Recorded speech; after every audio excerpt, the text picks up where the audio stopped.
Eu sou Marta Gabriel, eu tô aqui na Local Web hoje, batendo um papo com a turminha aqui bacana, e a gente resolveu gravar algumas diquinhas de que oportunidades que a internet traz pra gente como pessoa ou mesmo como uma pequena empresa, e também as ameaças que ela traz.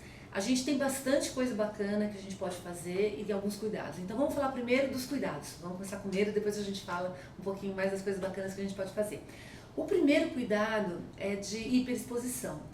O ambiente online é um ambiente muito fácil de você compartilhar as suas informações. E às vezes a gente tem a sensação que a gente está compartilhando com um amigo, a gente está dando check-in, pouca gente está vendo, mas na realidade você não sabe, é muito difícil no ambiente online a gente saber quem que está naquele lugar com a gente. E é muito fácil para os outros gravarem, capturarem uma tela, repostarem aquilo que você falou, coisas que não acontecem no ambiente analógico que a gente está aqui.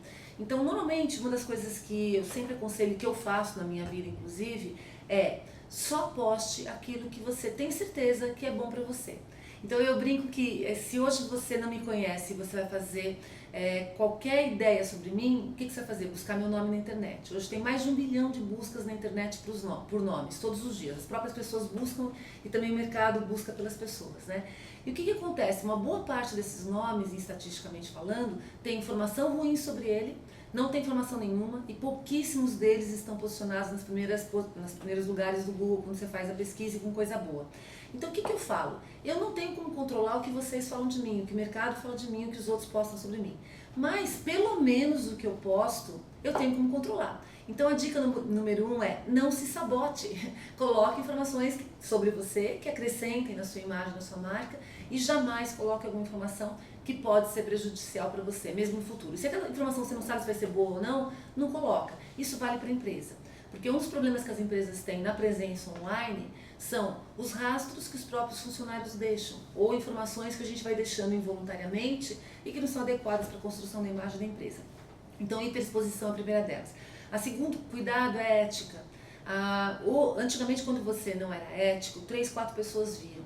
Hoje, quando uma pessoa não é ética, quando uma empresa não é ética, milhares e milhares de pessoas veem. Aliás, quanto mais sensível for a natureza do que foi feito, mais triste ou pior ou impactou mais rapidamente isso esparrama.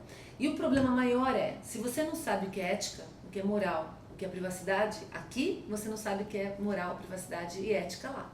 Então tem que entender que ética é o que regula a relação entre os seres humanos. A ética não cabe só num código de conduta ou numa norma. Ética é muito mais amplo que isso, tem vários tons de cinza.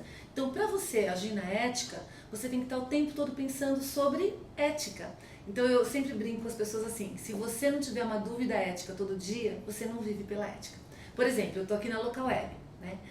Antes de eu twittar que eu estou aqui, eu tenho que perguntar para meus amigos aqui, posso twittar que eu estou aqui batendo papo com vocês hoje? A gente está trocando algumas ideias. Se eu não perguntar isso e twittar, eu já fui antiético, porque eu estou envolvendo o nome de um terceiro numa coisa que talvez ele não quisesse aparecer. Isso vale para quem você está almoçando, isso vale quando você vai divulgar uma informação. Ou seja, você vai usar o nome de alguém no Twitter, no Facebook, nas mídias sociais, você vai fazer alguma ação, você tem que ver as consequências que isso causa para o outro. Eu sempre comento que como eu viajo muito, em aeroporto tem muita gente agindo de maneira antiética. Por quê? As pessoas chegam, hoje a gente está com um mundo de 7 bilhões de pessoas, pelo menos 6 bilhões animadinho, que acha que qualquer coisa que não está funcionando, ele vai começar a reclamar para o mundo e o mundo tem que resolver e consertar.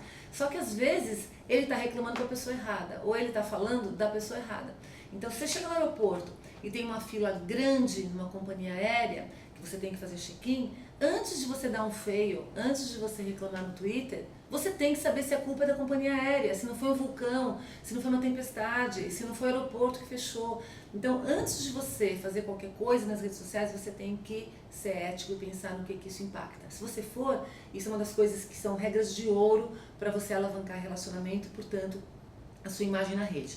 Então essas duas coisas eu acho que são as principais. Tem outras coisas que a gente pode considerar nesse cenário, porque, por exemplo, construção de sentido que os outros fazem é uma coisa que pode ser ruim, mas ela pode ser boa também.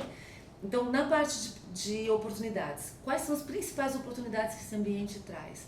Ele te traz visibilidade, uma abrangência muito maior. Eu vou dar um exemplo até de novo comigo. Uma vez as pessoas tweetaram, alguém tweetou alguma coisa assim, quem seria a Marta Gabriel se não fosse as mídias sociais? E aí eu fiquei pensando, realmente, quem eu seria? Eu mesma, eu seria a mesma pessoa. Mas eu não teria a visibilidade que eu tenho hoje, com certeza.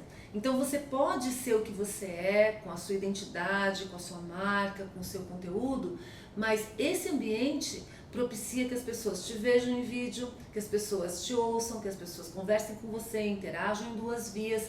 Você pode pesquisar o que essas pessoas falam, o que elas sentem, o que elas gostam, o que elas não gostam. Então hoje, se você é um cara que, por exemplo, fala alemão, fala japonês, fala árabe, fala russo, grava um vídeo no YouTube colocando isso. Você é um cara bom que sabe fazer alguma coisa, você pode gravar um vídeo how to, como que você ensina as pessoas a resolverem pequenos problemas do dia a dia na sua área, na área de games, na área de culinária, não importa qual é a área, na área que você entende melhor. Você pode ter um perfil no LinkedIn completamente alinhado com as suas características. No Facebook, com coisas um pouquinho mais lúdicas, mas com informações bacanas sobre você também. Idem, Twitter e as outras redes. A gente tem um universo muito grande de redes. Então dá uma estudadinha, vê quais que se encaixam melhor com o seu perfil, quais que são as obrigatórias, que nem LinkedIn obrigatório, Facebook, algumas são obrigatórias. E aí você traça esse processo.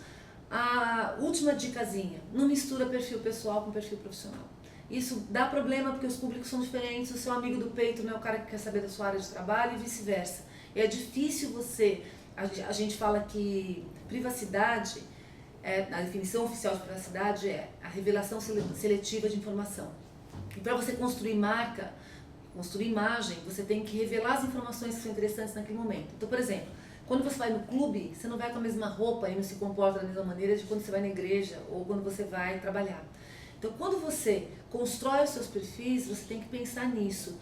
Que tipo de público que eu estou me relacionando e que tipo de coisa que eu quero. E aí a privacidade ajuda quando você separa a vida pessoal da vida profissional. Então são essas diquinhas, não é para dar uma aula sobre isso. Espero que você reflita um pouquinho, mexa nos seus perfis e aproveite bastante o cenário online.